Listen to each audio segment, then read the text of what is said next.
prairies. Home of the prairies. The Rough Riders. Rough Riders, yeah. Go Rough Riders. Yeah. Was there something with the CFL where they had two teams with the exact same name or something? I think Yes, yeah, Rough Riders. Oh, okay, all right. They only have 8 teams, 2 of them have the same name. Yeah, because I grew up in Ottawa, so it's the Ottawa Rough Riders. Okay. And I think it's Renegades now, might be something else, I don't know. All And then right. Saskatoon kept the name Rough Riders. Okay. Interesting. All right. So some CFL trivia for folks. Yeah, but I might have given the wrong answers. So we were at CSAM, and we're going to talk about what we were excited about learning about at the conference. We talked about how I was excited to see a lot of people, because a lot of people who work in addiction are very isolated, or work with people who use drugs are very, very isolated. So it's good to hear about other people's practices, right? But I don't know if there was any talks you were looking forward to, or that I was looking forward to hearing. Yeah, I didn't, right, because I mean, so much of what, it's tough, because the one presentation you were talking about that's happening right now, or happening in half an hour, is on basic OAT, right? Yeah, I mean, they may talk about more advanced stuff, like SROM and the evidence for, evidence against, you know. Yeah. I'm not sure. I mean, I know the one of the presenters... Isn't it labeled basic OAT? Well, let me check. I think I'll take your word for it, but I think... No, but it says OAT, it's called like opiate agonist treatment. It's at noon. Okay. So, but I mean, that's fine. So that's... It's called The Path to Recovery. Path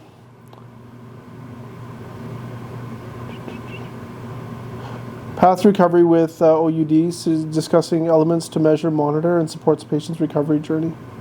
All right. It doesn't even have the full name on it. And, but this afternoon, we're both doing a talk together?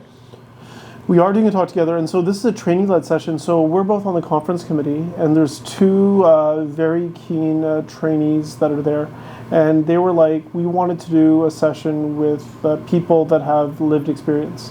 They felt that in medicine, sometimes you only learn about epidemiology, pathophysiology. You don't really learn people's stories.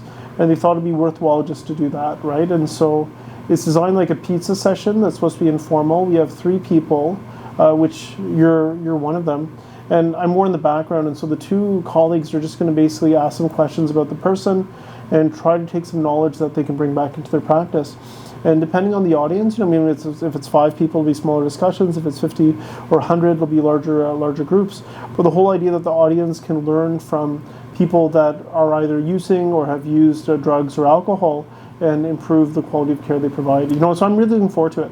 I think like in the future, we need to be a bit more strategic in how we do it, right? So we might want to look at national organizations for people with lived experience. We might want to bring some of those people in. Maybe have some people that have had family members that struggle with addiction. Because I think it's really important to have diverse viewpoints, because when you think about our own lives and other people, like when change happens, it's not like there's one formula, right? When people like sort of change, make a decision, I'm not doing this or moving towards that. So I'm really looking forward to that in the informal conversation for that we're going to have there. Yeah, no, I'm looking forward to it too. And there's, I know that some of the participants are my kind of lived experience colleagues. They are coming at it from a completely different angle. I think one of them is very involved in the 12-step AA program. Yeah, he's heavily involved in the Saskatoon program. He has some rule in the organization. I'm not sure exactly what it is. I know when I called him, he was off to a conference, right? And he was all energized after that conference. So I'm really looking forward to that. I mean, the thing I love about AA is you cannot recreate that level of community with any medical intervention. Right. Right? And one of the big things, about people when they stop drugs, I mean, although I'm not somebody with lived experience or whatever the term of today is, it's like people talk about the substance being their friend. They talk about their entire network being around the substance.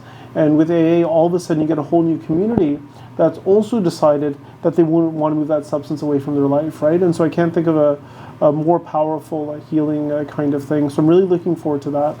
And and he refused to accept any kind of funds for it, right? So he refused to accept funds. He refused to accept a donation to AA. He refused to accept a donation in his name somewhere. Because I think AA, I didn't know this, has very specific policies about donations. It's supposed to be for people that struggle with alcoholism, built by people that struggle with alcoholism. Yes. and so they don't actually accept external donations. So I mean, maybe we can ask him a bit about that as well, right? Like, how can he do the work in a sustainable way that allows for it? Yeah, and then the other gentleman is coming at it from his name is Dan. Yeah, no, he's got a great Dan. podcast. Yeah, like he's an exhibitor here at the conference. He's got I think his channel is called Hard Knocks. Him and his wife or partner, I don't know if they're married or not, have complementary channels. And their whole idea is to voice the stories of people with lived experience. Yeah. And it was so interesting. Like, he was saying that he's also, AA is what really helped him recover. But also he was saying that he wants everyone to have a voice. Everyone who struggled with addiction and whatever path allowed them to recover or improve their life, or people that work in the field and things that they're trying to change. And, you know, he was saying that a couple of people were nervous and didn't want to come on his podcast because of some of the other people he's hosted, but he's like, they're really going to stick to their principles and allow all these people to speak. Yeah. And if you look at, I don't know if they're sponsors or collaborators, there's diverse viewpoints in there as well, right? Like on his billboard and stuff. Yeah. So yeah, no, I really like his stuff. I really connected with his content. He just kind of has sort of these in-depth interviews with a series of people, and everybody talking about their journey, which is a little bit different. Yeah, I mean, I was only able to listen to one or two because I find, when I'm at work, I have my clinical hat, but when I'm like, watching a movie or watching a podcast, I feel the emotions much more strongly. And these recovery journeys hit me, right? So I find I can only have sort of so much of it in a dose, but it was moving, it was empowering, and I'm glad that somebody's being that platform to allow for that voice to be out there. Yeah, and hopefully, with my perspective, kind of coming at it from a little bit more of a harm reduction perspective, and also working, kind of very actively with, kind of the physician side of this. Hopefully, I will be able to kind of broaden that spectrum, because I think that the folks in the community don't really gain a full perspective of what addiction medicine necessarily has to offer sometimes. Yeah, no, I think that's true. And then the other thing is, I think like that's why I also talked about how to do it again next time, right? Because part of me is thinking like, I mean, I don't know everyone's lived experience. Maybe they have it, maybe they don't. I mean, I wouldn't mind having somebody who used to or still occasionally injects opiates, as a part of their drug use. It'd be great to have somebody of Indigenous descent, who can share some bit about that, those things that are that community struggles with and suffers from. And I just there's so many ways to do it better, but this is the first time. Actually, I can't say that because I haven't been there every year, but it's the first time I know of this explicit thing that's just about a frank dialogue, as opposed to presenting studies and results, right? Like, so it's a special informal pizza hangout portion to discuss these things. So, looks like fun. Looks like should be a good time. Yeah. And so just generally about, CSAM, so what is it that, kind of brought you out to Saskatoon? Oh, this time? Oh, so my wife grew up here, right? Okay. So my wife grew up in Saskatoon, and we were supposed to have it in Saskatoon about 2-3 years ago, and I was on the board in CSAM at that time, and I was waiting for this trip, right? Because I was like, I can combine work and family and stuff, and so for this trip here, I thought I would literally be able to bring my kids. I thought my wife would come. I would come for the couple of talks I had to give, and then I would just hang out with my family the whole time. But my wife said no. My mother-in-law said no because she's hurt her knee, right? So she can't manage the 3 kids. And my wife's like, you're not going to take them to the conference and put them in the back with an iPad while you give your talk. It's ridiculous. You can't watch 3 kids, right? But the reason about CSAM, I think I might have talked to you about this before, but there's just something about being connected to the community, seeing familiar faces, hearing about the work they're doing, and I'm always re-energized and inspired to go back at it after I talk to colleagues that are working in the field. Sometimes you get access to new data, but if you read the literature, you keep on top of different forums, it's rare that you really get new sort of advice. Occasionally, sometimes the posters, you'll find a new way to start somebody on buprenorphine or with methadone. Or if you get somebody that works in a clinic, you can ask them, well, how do you set it up? What does the peer do? What does the caseworker do? How do you keep people in? How do you combine whatever safe supply with methadone, whatever it might be? So occasionally when you talk to practitioners, you hear about how they do something and you can bring it back to your practice. So that's also sort of unique, but it's the evidence I find is there, right? You see it in all the papers. So if you keep on top of the papers, you don't need to be here. But it's more the relationships, the networking, and also hearing how they do it. Like, how did you do that? How did you deal with this? How did you deal with that? I mean, I just had a conversation with a colleague about how to get psychiatrists to see their patients, right?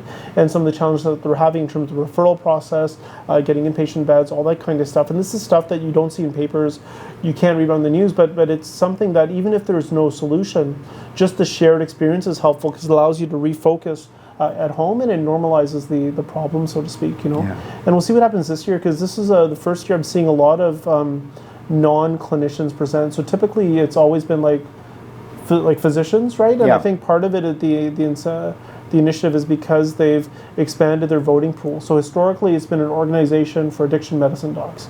That's what it was, right? But now, I think partially because, there's no real national organization. There's a CRISM, but that's more like a research thing that has hubs all over. There's CCSA, but that's more at the policy level.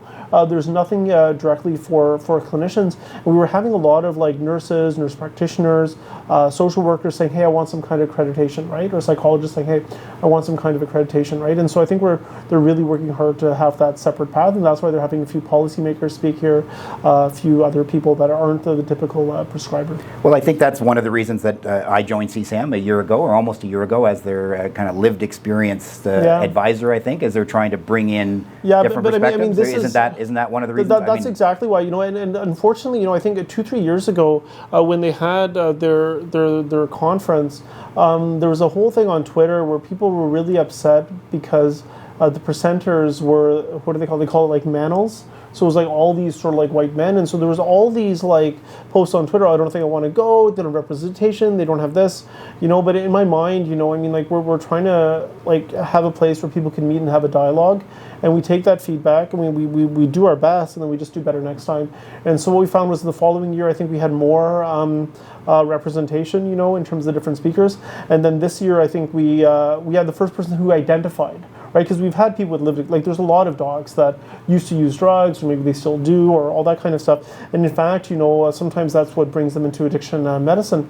But you were the first person that we had on the conference committee. I think part of it was I was at a few of those meetings, and I saw how the dialogue on Twitter just wasn't nice, people, when you're trying to save someone's life and you perceive other people as harming them, or you see you're going to get angry, and there was all this comments where everybody was so angry at each other, and I was one of the goals that we had when we did our CSAM visioning 4 or 5 years ago, we wanted to be the place where we had difficult conversations and difficult dialogues. We felt this was the forum where people can sort of talk about it, hash it out, cover the evidence, all that kind of stuff. And I think so you coming was actually a 2 to 3 year process, right? Where we had 1 year where we were concerned about the diversity, equity, inclusion piece. Maybe it was around the time of BLM that was happening as well. And then a couple of years later, we just try to add to the representation. So I think just and it's not like you're. We did reach out to see if any member of CSAM had lived experience and wanted to come on as that representative. We didn't really get anybody to self-identify that way, right? And and that's unfortunate. I think. Yeah, well, but it's the reality. It's where we're at. It's not. Maybe we just didn't look hard enough, because there's every province has a couple of docs who are very vocal about their addiction, how it really damaged their life. There was one in Saskatoon where we couldn't get her to come, but she's really well known, and she had trouble with alcohol, and she's a very public voice. But my point is that I think it's one of those things where we do things and we try to do it better. And for that training event, we're doing it. I hope we'll do better next time. And with you being on the conference committee, hopefully we'll also do it better next time, right? Because I think there's a few times when we were setting up this training event, and then we were chatting, you're like, hey, wait, you could just ask me. I would have helped you set it up, right? Or if you wanted to, I think had I had you involved in the beginning with it, we would have had more representation from different drugs, right? People that used different drugs, or people from different ethnic backgrounds, or different barriers. It's tricky, and as you've we've talked about many times before. I mean, everybody's journey is a little bit different, and I think even I do know I'm not outing anybody here, but I do know a number of physicians that have addiction experience, for lack of a better expression, and but I would suspect that their perspective would be significantly different too, because they're still coming at it regardless from a a little bit more of a privileged position, right? Because I think a physician that has or anybody with means or possibility, not that all doctors are of means, but has a different perspective. And is it Matthew Perry? Is that the guy from Friends? Who's the Friends guy?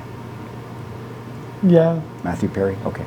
So I was listening to his he's doing a biography tour right now, right, and really promoting addiction and stuff. And I think he said he was in he went to treatment 29 times. He's been in treatment 29 times, and he's doing very well right now.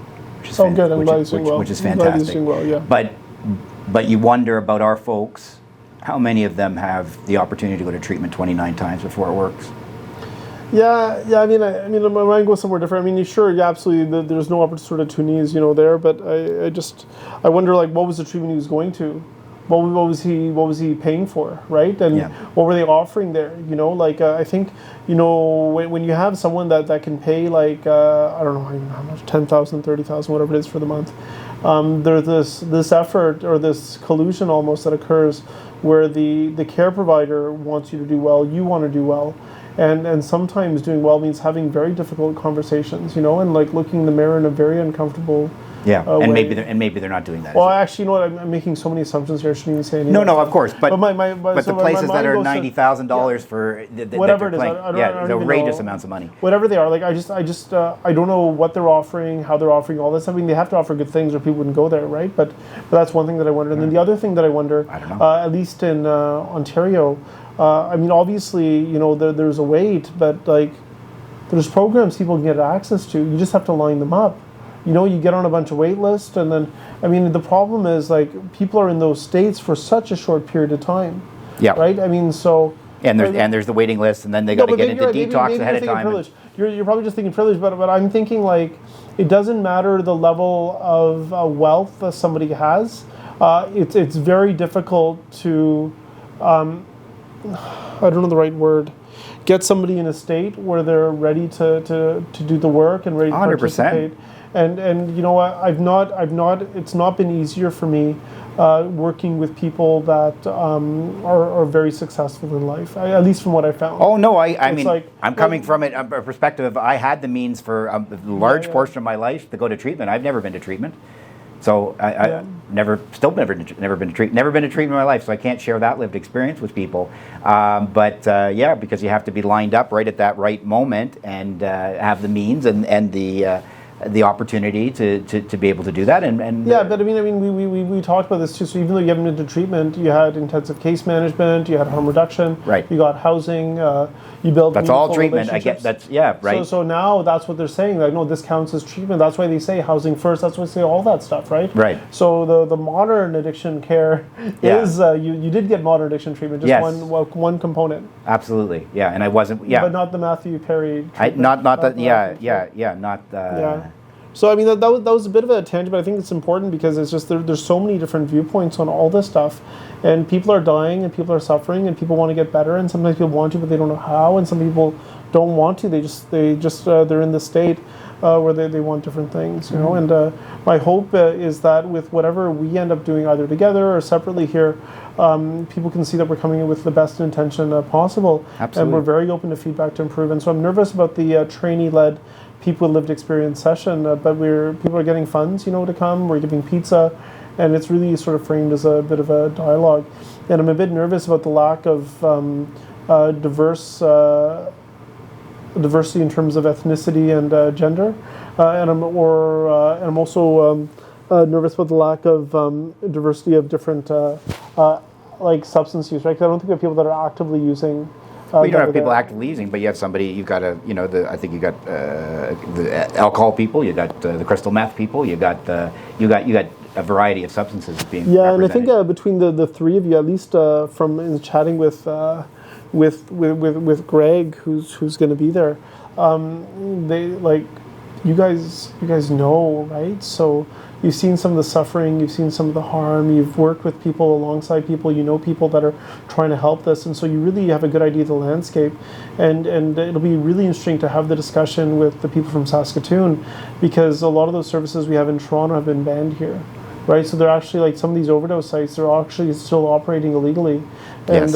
and it's a whole other world, right? And so here in addiction medicine or an addiction conference, we are the privileged, right? Because whereas in Toronto now, because they've already been through the part where they're illegal for a couple of years, now it's just accepted. The government's giving money, Health Canada's giving money. Yeah. I don't know if that's the case here. Right. So I mean, you've got. I think for people joining us from all over the place, right? You've got Toronto, Vancouver up at this level. You've maybe got Saskatoon at this level, and then there's a whole lot of people that don't have any of that. Yeah, right. who knows? So I think most of the people in the U.S. don't have that privilege of any of that. So. The other reason that I'm excited, to be here is that this is the first time in a couple of years that I'm doing in-person workshops. So I used to do them all the time before COVID. I would do it for buprenorphine, motivational interviewing, psychotherapy for addiction. And so there's two small workshops. One is an hour and 15, and one is an hour. And one I was supposed to present with a colleague, but some family stuff came up, so he wasn't able to come down. So I'm really curious how that workshop goes. And what are the workshops on? So one is on motivational interviewing, okay. right, which that's right in your wheelhouse. Well, yeah, that's definitely my wheelhouse. The other one is on third wave psychotherapy. So you may or may not know about this. With psychotherapy, the first wave is all that psychodynamic, Freudian, psychoanalytic kind of stuff. Second wave is mainly the cognitive behavior therapy. Third waves are the ones where, hey, cognitive therapy is not cutting it, let's bring in some other philosophies. So there's acceptance commitment therapy, which was really championed by this guy, Stephen Hayes, right? And he's a really charismatic guy when he speaks, right? Like, and that's ACT that people are talking about, ACT? Yeah, that's exactly, right. Yeah. And so it's basically like CBT, but there's a couple of different principles, right? So what's the goal of CBT? CBT is all about changing your thoughts. ACT is a bit different. So ACT is like, the thoughts aren't you. The thoughts are separate from you. What does it matter if your thought says I'm stupid or I'm an idiot or that? It's just a thought. It's not you. And so they separate it from that. It's all based on this world of acceptance, which you're seeing in MI is very, very, very powerful. And then the other part is it's much more creative than MI in terms of what comes out of your mouth. They have this really funky circle-y thing that has 6 quadrants, and depending on what you say, if it works or doesn't, you just go to the other side. And so they have, like, I even forget the 6 names, right? So you can ask about what's important to them. You can sort of diffuse the topic. There's all these, like, it's all about communication strategies. And the Stephen Hayes guy, I went to this one conference, and he had a drill that was designed for the practitioner to learn ACT. So what he would do, he'd have a pretend patient. Some of the audience would be a pretend patient, like right there. I would be the interviewer, and behind you, he would have a screen, right, that would randomly pop up something you're supposed to say, right? And so the person would be talking about anything, and he would just try to say something related to that. Why is that important to you? How does that make you feel? What are you going to do next? And then honestly, after the 20 minutes, the guy was almost in tears because he had a cathartic moment. And so it's really this mastery with words. DBT is a little bit different. So DBT is more about skills. Like, how do you get out of your emotion state to your logic state? How do you find a way to be more present in the moment? How to communicate with others? Then how to ride those normal emotional waves we have. And the magic with dialectical behavior therapy is that you actually break down what went that moment that you decided you were going to use. That bucket moment where you're like, I'm going to get drunk now, or whatever that is. And then you figure out what made them vulnerable. What were the steps, the decisions they made? Oh, I took a right instead of a left, or I had this thought instead of this. And then you go over the consequences. And the consequences are really fun. They're hard, but they're fun to go through because it includes a line where you try to actually correct for the harms, right? So it's not just saying sorry. Can you think about it, like when you really fuck things up? Can you say, oh, I'm sorry I did that? No, you actually have to fix it and make it better, right? And so it's a really fascinating therapy, and I think like it's something that we could be offering more to some of these patients, helping them learn how to manage. So I'm really excited about the 2 workshops. Great. I hope they give feedback, right? Because that's the only way that, in the olden days, I used to bring papers that would have people fill out. Yes. Just because that's how the talks got better, right? Like the ones that you might have been to, they might have been the 4th time that I did the same talk, right? It's like a stand-up act where you got to like keep working on the material. But those are the things that I'm excited about. Then we have our mini talk that we've already recorded the video for, but we're going to do it in person, where we're just going to share why and how it was helpful to have someone with lived experience directly on a clinical team providing direct clinical care. And the one thing I'm not sure about, there's one paper, and I'll show it to you today, where it has a figure that says what the prescriber does what the social work does and what the peer does. And part of me thinks that when we give our talk, I should just put that screen on the background. Yeah, I'd love to see that. Yeah. Because then, like, because right now it's a peer. Well, what is a peer? Like, do you say, hi, how are you? I'm a peer, let me help. Or do you have specific roles? Yeah. Right? And I think that's the part that's... Yeah, I think having those definitions is key, right? Because I think that's one of the challenges in that clinical team is who does what. And especially when you're on a team with a lot of learners and they've never worked on a team that has a peer or a caseworker or a social worker or these different components of people, and they don't know the nuanced differences, right? So you don't want to, you're spending most of your time sometimes defining the role when, you know. I remember when we were on that WhatsApp chat and people would ask you to do clinical things, you're like, I can't do that, right? Or like they'd have you do case management and stuff and you're like, not sure if I can do that. Right. And it's all well-meaning, but there are other people, you know, so it's just a matter of, I think it's part of, in any good clinical team, I think there should be an onboarding orientation where that sort of stuff is defined, right? And, you know, and I know that a lot of the learners have these amazing charts which show them, you know, all the different, the medications and stuff to sort of... they need a chart for what does a peer do? What does a peer do? What does a caseworker do, right? Let's make that chart, or let's photocopy the one from that paper. That sounds good. All right. Wait, but you didn't tell me why you're excited about. Why I'm excited about, okay. Are you excited about anything? You're just like, just try not to mess things up? No, I mean, I'm excited about, you know, trying, you know, sharing the story. Like, I think that the more people that hear about, just generally about, you know, sharing my story about how people can, you know, come back from where I came from, right? I think that's so powerful. I still, you know, it never gets tired for me. It never gets old for me watching people light up when they see, you know, from what depths I came from to, you know, rebuild. You see the hope. You see the hope, and you see in their eyes that, hey, I can help. Because we all have worked with somebody that was not your exact level of whatever depravity or whatever it was, but we've worked with people where we're like, how can we help them, right? And we don't know, and I think sometimes we think there's nothing we can do, right? And so because I've seen those talks, I've seen looks in people's eyes. You know, one thing, JP, that I sometimes remind myself, you know, when a medication's a good medication, they have this thing called the number needed to treat, and that means the number of people you'd have to give that medication to for it to have a benefit. So, for example, for heart disease, to prevent a heart attack, I think about 8 people have to go on those cholesterol drugs. So one of them, there's one less heart attack, right? And when we think meaning is the essence of that is that for the 7 people, it may not be quite effective? Exactly. Okay. And that's a good drug. That's a good drug, right? And think about it. If we had an intervention where 1 in 8, we pulled them out, like, that's, like, you know what I mean? Like, but you need to think in those numbers, right? Because if you think every single one, you're like, it's not working. Right. But if you think, like, all you need is, like, 1 in 6, 1 in 8, 1 in 10, and your job is worth it, boom. And that's what people need. That's what all of our colleagues need. We need those stories so that we have hope, and then we need the steps on how to do how. And because I'm not convinced we know how to help the most vulnerable, it's the last thing I'm going to say. I almost feel like we need to try things out and figure out what was the part that worked and how to keep that there. Yep. Because that's the thing that I think is missing. You know, we get stuck in these philosophies and we forget that, okay, maybe AA is great, but maybe the first time somebody comes in and forcing them to say they're powerless to God or whatever might not be the best approach. And some people have figured it out, right? Because you go to different rooms, they have different approaches, but it's that. So maybe let's go enjoy the conference. Yeah, let's do it.